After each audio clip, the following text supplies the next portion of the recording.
Think about this. You walk into a store, see a sleek new pair of sneakers or a smartphone, swipe a shiny plastic card, and walk out.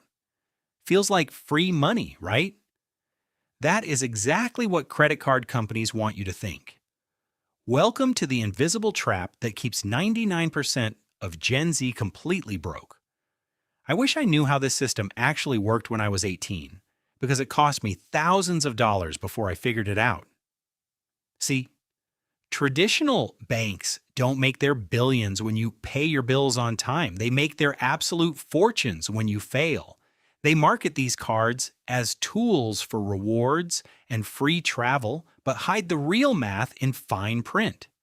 When I got my first card, I thought I was being smart. I was buying food, clothes, and tech, thinking I'd just pay it back next month, but then life happened. A minor emergency hit, my balance dropped, and I missed a single payment. Boom. A $41 late fee slammed my account. But that wasn't even the worst part. The real monster is the high interest rate, compounding every single day. Suddenly, my $300 spending turned into a $1,000 mountain of debt. If you don't understand how this trap works, you are legally signing up to be a slave to the system. But here is the side-by-side comparison that the wealthy use to flip the script. Let's talk about the ultimate trap inside this card, the minimum payment. When your bill arrives, the bank says, "Hey bro, you owe us $300, but you can just pay $15 today and you're good." Sounds like a sweet deal, right? Wrong. This is where they lock you in. That $15 barely covers a fraction of the interest. The rest of your balance keeps compounding at a massive 24% APR. If you only pay the minimum on a $1,000 balance, it will literally take you over 10 years to pay it off, and you'll end up paying double the original price. They want you stuck in this loop forever because your interest payments are funding their executives' private jets. But here is how the wealthy flip the script and make the system work for them.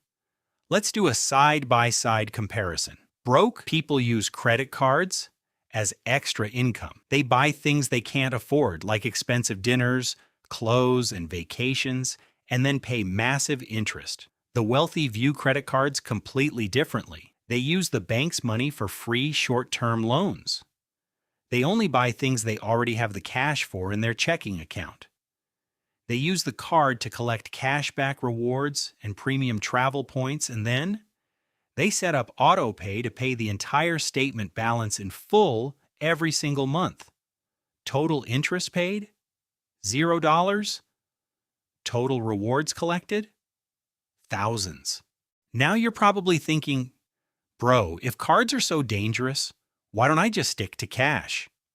In America, you can't. If you want to rent a beautiful apartment, buy a car, or eventually get a house, you need a high credit score.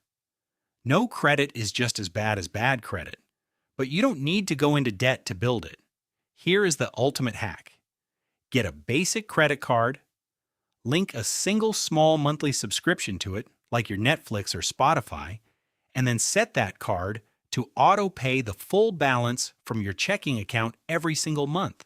Put the physical plastic card inside a drawer and lock it. You are now automatically building a perfect credit history while taking zero financial risk. So here is your official 3-step checklist to permanently beat the credit card companies at their own game. Step 1. Never swipe that card for something you don't already have the cash for in your checking account. Step 2. Turn on automatic statement balance payments so you never miss a deadline or pay a penny in interest. Step 3. Use less than 30% of your limit to keep your credit score skyrocketing.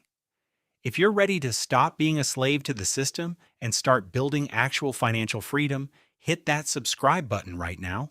Welcome to Wealth Whisper, your ultimate financial insider. I'll see you in the next video, bro.